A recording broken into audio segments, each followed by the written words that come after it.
in those who cometh thy way. Believer of miracles, that's his say. Take it to task with strong confidence. Music and song. Oh, he loves to dance. Not many can hear his voice, for he is a doer, the one who goes by his goals. With these poetic words, I take this opportunity to invite our chief guest, Reverend Father Anthony Pinto, to address us. Dear Father Taylor, I'm so happy that you are here on this occasion. He's someone who has really supported me and supported Don Bosco Baroda in many ways. And thank you. I'm really grateful to you also for being here on this occasion. Uh, Being a teacher, everything that Maisha read is very true, and I am witness to that. Dear Father Isaac, our rector, Father Glenn, and the members of the management, to you, staff, teaching staff, non-teaching staff, uh, support staff. Okay, I'm so glad to stand here in front of you to say that an ex-staff also, yeah, former staff, yeah. Good to see all of you, and I'm so happy to stand here because I left rather abruptly and unceremoniously because of the COVID pandemic. But I think today is a wonderful occasion to get back over here and to see you all. I haven't really left Don Bosco Baroda because your children and their faces are always fresh in my mind. And every time I come back over here, I feel really happy to see them grow, having grown a little more.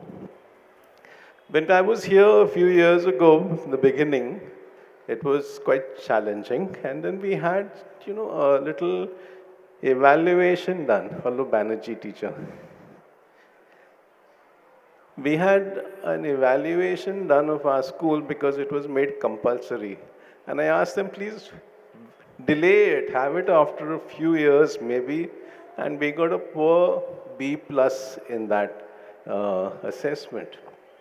But today, with Father Glenn and the two kids who did that presentation on the screen of the annual report, I'm sure all the former staff over here and all of us here would definitely like to give Don Bosco Baroda an A++. Congratulations to Father Rector, to Father Glenn, our principal, to all the staff who have contributed over these last 45 years, the principals of the past, the ex-staff, the staff who were here for a short time and then moved on in life because of whatever calling came to them in their lives. Everyone has contributed in some way to make Don Bosco Baroda what it is. And that's what we celebrate on an annual Thanksgiving Day.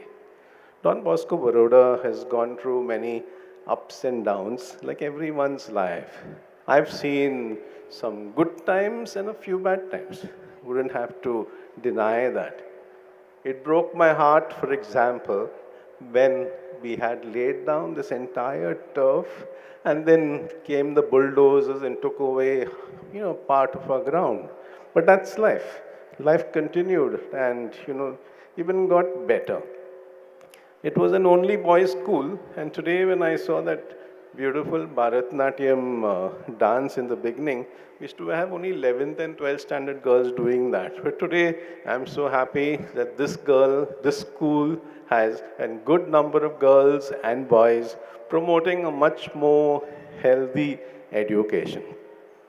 I'm glad Father Glenn has done a few more things and taken things forward by various introductions of various programs that are taking place over here.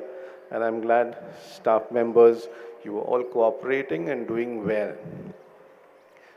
Parents have never had an opportunity to really thank you, but nothing would have been possible except for the great cooperation that you have given. And I hope that this cooperation continues.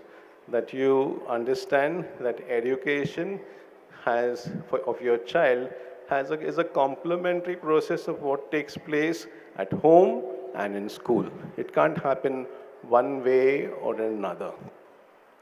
One of the things I would think is a big achievement among many other things is the fact that from 2005 onwards, this school made a consolidated decision to take children from the marginalized background into the school.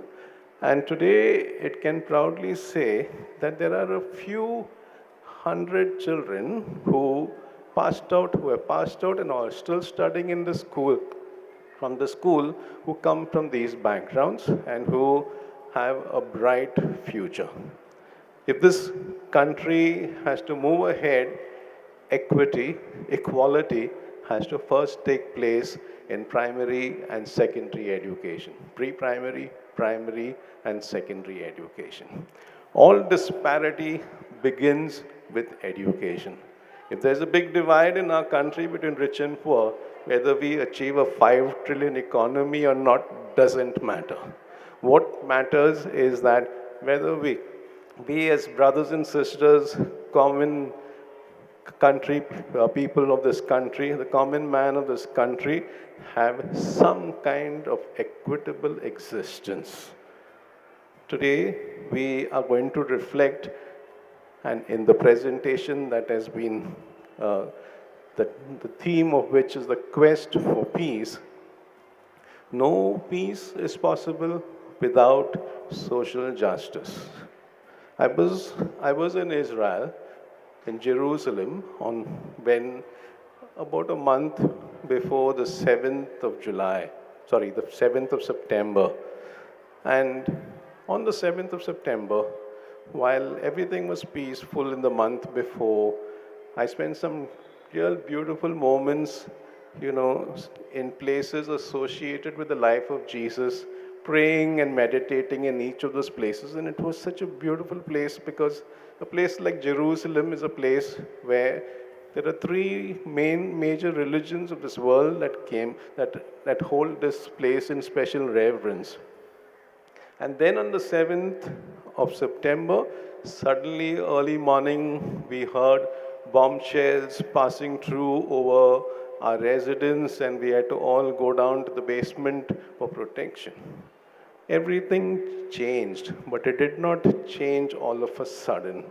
It happened after years of oppression and suppression that there was a terrorist attack. No one justifies a terrorist attack, but years of social injustice led to that.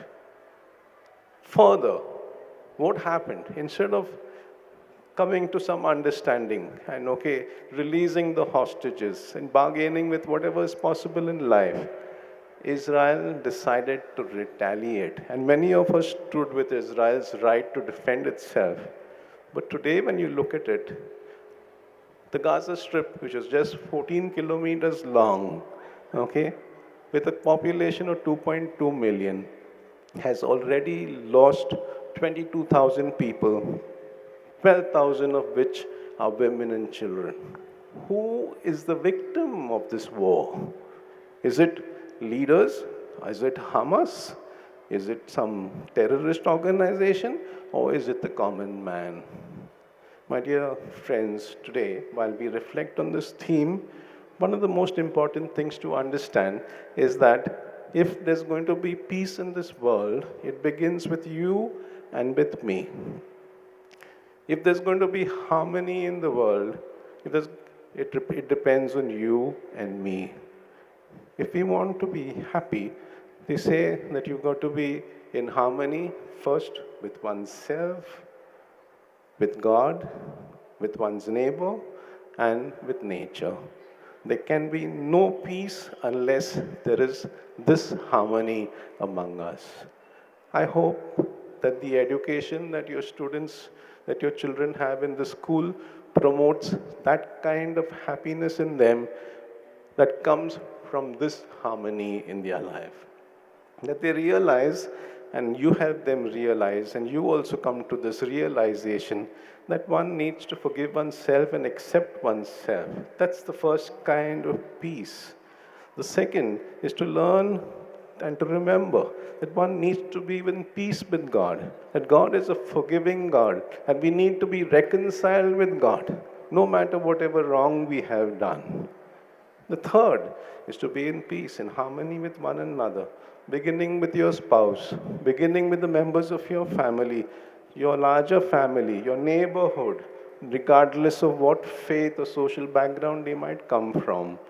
And most importantly, the end is not less important. To be in harmony with nature. Whatever kind of development might come into the world is of no use if it's going to be self-destructive. I wish, my dear parents, staff members, students, that we take home this great message, that we have a common brotherhood and a common sisterhood. Our boundaries don't end with our state or with our country. Let there be peace. Let there be peace between Ukraine and Russia, between the so-called dominating countries and the oppressed countries. Let there be peace in Manipur. Let there be peace in the Middle East. Let there be peace among us, and let there be peace in our hearts. God bless you.